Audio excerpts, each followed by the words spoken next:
반갑습니다. 하나님께서 오늘 우리에게 주신 말씀은 창세기 42장 1절에서 17절까지입니다. 함께 읽겠습니다.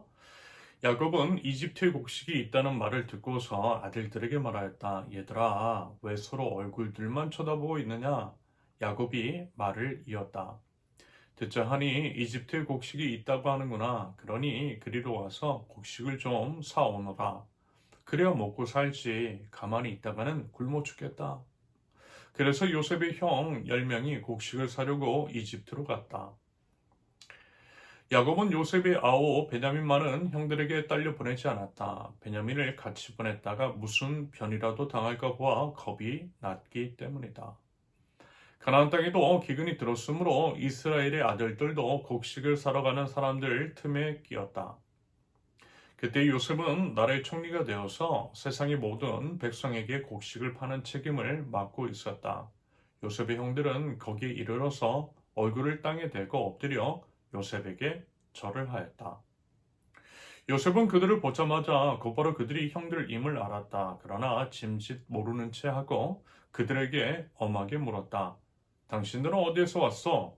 그들이 대답하였다. 먹거리를 사려고 가나안 땅에서 왔습니다. 요셉은 형들을 알아보았으나 형들은 요셉을 알아보지 못하였다. 그때 요셉은 형들을 두고 꾼 꿈을 기억하고 그들에게 말하였다. 당신들은 첩자들이요, 이 나라의 허술한 것이 어디인지를 엿보러 온 것이 틀림없어. 그들이 대답하였다. 아닙니다, 총리어른. 소인들은 그저 먹거리를 사러 왔을 뿐입니다. 우리는 한 아버지의 자식들입니다. 소인들은 순진한 백성이며 첩자가 아닙니다. 그가 말하였다.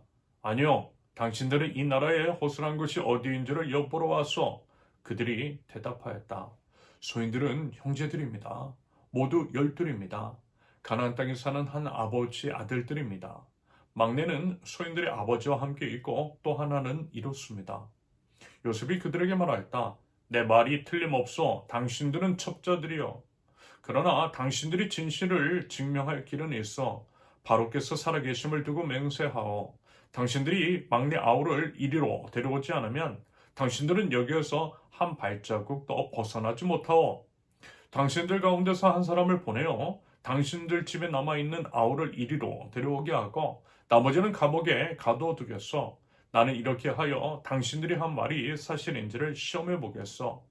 바로께서 살아계심을 두고 맹세하오. 당신들이 그렇게 하지 못하면 당신들은 첩자라는 누명을 벗지 못할 것이요. 요셉은 그들을 감옥에 사흘 동안 가두어 두었다. 아멘. 첫째, 고난을 통해 기회를 만드시는 하나님. 1절에서 5절까지. 야곱이 이제 살던 곳에도요, 기근이 들었어요. 야곱은 아들들을 이집트로 보내서요, 곡식을 구해오게 합니다. 그러면서 이제 그들이 이렇게 이제 이집트로 내려가게 된 것은 결국 하나님의 섭리, 하나님의 계획과 섭리 안에 있었다라는 건 무슨 얘기냐? 만약에 기근이 없었다면요, 형들은 이집트로 내려오지 않았을 것이라는 의미입니다. 그러면요, 당연히 요셉 만나지 못했겠죠. 앞으로 이제 이어지는 회개라든지 화해의 기회도 없었을 거예요. 결국 무슨 얘기냐면 하나님은 기근이라고 하는 고난을 통해 기회의 문을 여셨던 것으로 우리는 그렇게 해석이 가능합니다. 맞아요, 여러분. 이런 것들이 하나님의 방식이더라고요. 우리가 이제 아무 일도 없고 풍요로울 때는 사실 우리 자신을 돌아보지 않지요. 또 이제 돌아볼 필요도 느끼지 않습니다. 하지만 기근 앞에서, 고난 앞에서는 다른 게 있어요. 그때 이제 비로소 우리는 움직이게 됩니다.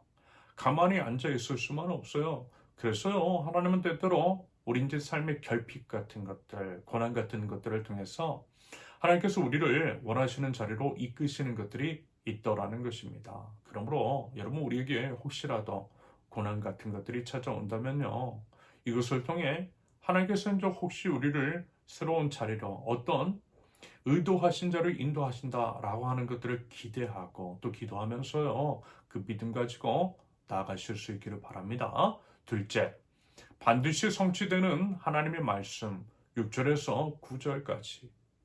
6절을 보시면요, 요셉의 형들은 이집트의 총리 앞에 와서 얼굴을 땅에 대고 엎드려서 절을 했다라고 해요. 그런데 29절에서 이렇게 기록하죠. 9절. 그때 이 요셉은 형들을 두고 둔 꿈을 기억하고, 이런 거 아마 다들 기억하실 것입니다. 요셉이요, 17살에 꾼 꿈, 형들의 이제 곡식단이 요셉의 단을 향해 절하는 꿈, 여러분 기억하시죠? 그 꿈 이야기를 했을 때 어땠죠? 형들은 비웃었어요. 요셉을 팔아버렸어요. 말하자면 꿈이 이루어질 수 없는 극한의 상황으로 몰아간 것입니다. 그런데 어떻게 됐어요? 20여 년이 지난 지금 바로 그 꿈이 이루어지고 있다는 것입니다. 맞아요, 여러분. 하나님의 말씀은요, 반드시 이루어져요. 인간의 이제 계획, 인간의 계략 같은 것으로 인해 짓밟힌 것 같았던 그 꿈이 하나님의 때에 정확하게 성취가 되더라는 것입니다. 이처럼 하나님께서 하신 말씀은요, 결코 취소되지 않아요. 설령 지연될 수는 있겠지만 폐기되지는 않더라는 거죠. 그러므로 여러분, 우리에게 하나님께서 주신 말씀이 있습니까? 그렇다면요, 그것이 이제 반드시 이루어지는 줄로 믿으실 수 있기를 바랍니다. 설령 지금은 보이지 않고 지금은 이해할 수 없어도요, 하나님의 말씀은 살아있고요, 하나님의 뜻은 반드시 성취된다라고 하는 그 믿음을 가지고 그렇게 나아가는 저와 여러분들 모두 되실 수 있기를 바랍니다. 셋째, 죄를 드러내어 회복을 여시는 하나님. 10절에서 17절까지. 요셉은요, 형들을 이제 첩자로 몰아요. 그렇게 했던 이유가 뭘까라는 것들을 생각해 봤을 때, 형들이 이제 진정으로 오랜 시간 동안 변했는지, 달라졌는지, 아버지 야곱과 막내 베냐민이 또 어떻게 지내는지 알고 싶었기 때문일 것 같아요. 그러면서 이제 하나님께서는요, 그보다 이제 더 깊은 곳에서 형들 안에 오랫동안 이제 숨어있던 죄, 그 죄를 표면으로 끌어내고 있었던 게 아닐까라는 생각이 들었습니다. 형들은 어땠죠? 분명 20여 년 전 요셉에게 했던 일을 야곱에게 감췄습니다. 피 묻은 옷을 가져와서 아버지를 속였어야 기만했던 거죠. 그러면서 이제 지금까지 어떻게 살아왔을까요? 겉으로는 이제 아무 일도 없는 듯이 살아왔을 것입니다. 하지만 여러분, 그런다고 해서 죄가 사라져요? 아니죠. 사라지지 않아요. 말하자면 하나님은 그것들을 드러내고 계신 것입니다. 17절을 보면요, 요셉은 이제 형들을 사흘 동안 가두어 두었다라고 합니다. 당연히 이제 그 사흘이 형들에게는요, 참나 이제 길고 또 무서운 시간이었을 것입니다. 그러면서 이제 어쩌면 20여 년 전에 기억이 떠올랐을 것 같아요. 사흘 동안 갇혀 있으면서. 그래서 이제 창세기 42장 21절 내일 본문을 보시면요, 이런 고백을 해요. 그렇다. 아우의 일로 벌을 받는 것이 분명하다. 아우의 일로 벌을 받는 것이 분명하다. 맞아요, 여러분. 이것이 바로 하나님께서 원하시는 일이었다라는 것입니다. 그런 계획과 섭리 가운데 하나님께서 인도하셨던 거예요. 여러분, 하나님은 결코요, 우리의 죄를 덮어주지 않으세요. 거룩하신 하나님은요, 우리 거룩을 원하시고요. 그렇기 때문에 죄를 그냥 덮어두지 않으신다라는 것입니다. 반드시 드러내세요. 하지만 우리가 기억해야 할 것은 뭐냐면, 죄를 드러내시는 목적이 정죄가 아니다라는 거. 오히려 회복입니다. 드러내심으로써 회복시키시는 거예요. 여러분, 상처가 치유되기 위해서는 먼저 그 상처가 드러나야 하잖아요. 상처가 골맞으면 어떻게 해야 돼요? 그것을 이제 짜내거나 절개해야 되는 것이 맞더라는 것입니다. 그래야 나아요. 말하자면 그와 같은 과정이라는 것입니다. 그러므로 여러분, 혹시라도 우리 이제 마음 가운데에 감춰놓은 것들, 예를 들어 이제 사과하지 못한 그런 관계라든지, 하나님 앞에서 이제 회개하지 못한 죄라든지, 이제 외면해왔던, 비겁하게 이제 외면했던 그런 진실 같은 것들이 있다라고 한다면, 여러분, 우리요, 모든 것 다 알고 계시는 하나님 앞에 다 아뢰고요, 회개하면 좋겠어요. 그럴 때 모든 것들을 치유하시고 회복하시는 우리 하나님 안에서 참 자유함을 얻게 될 줄로 믿습니다. 부디 하나님이 죄를 드러내실 때에 두려워하기보다는 하나님 앞에 정직하게 나아가서 회개할 줄 아는 하나님 나라 백성들, 저와 여러분들 모두 되실 수 있기를 예수님의 이름으로 축원합니다. 함께 기도합니다.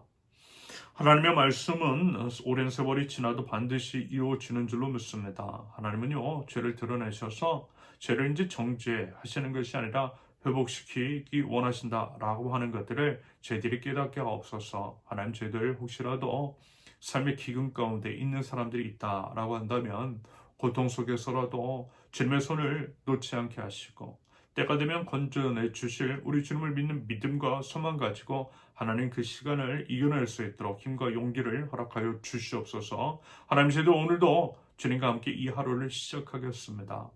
저희가 가는 모든 자리에 하나님 함께하여 주시고 저희 연약함 속에서도 하나님의 강함이 드러날 수 있도록 하나님 은혜를 더하여 주시옵소서. 예수님의 이름으로 기도합니다. 아멘. 하나님께 손을 우리에게 주신 말씀과 같이 기도 제목을 놓고 우리 잠시 기도합니다.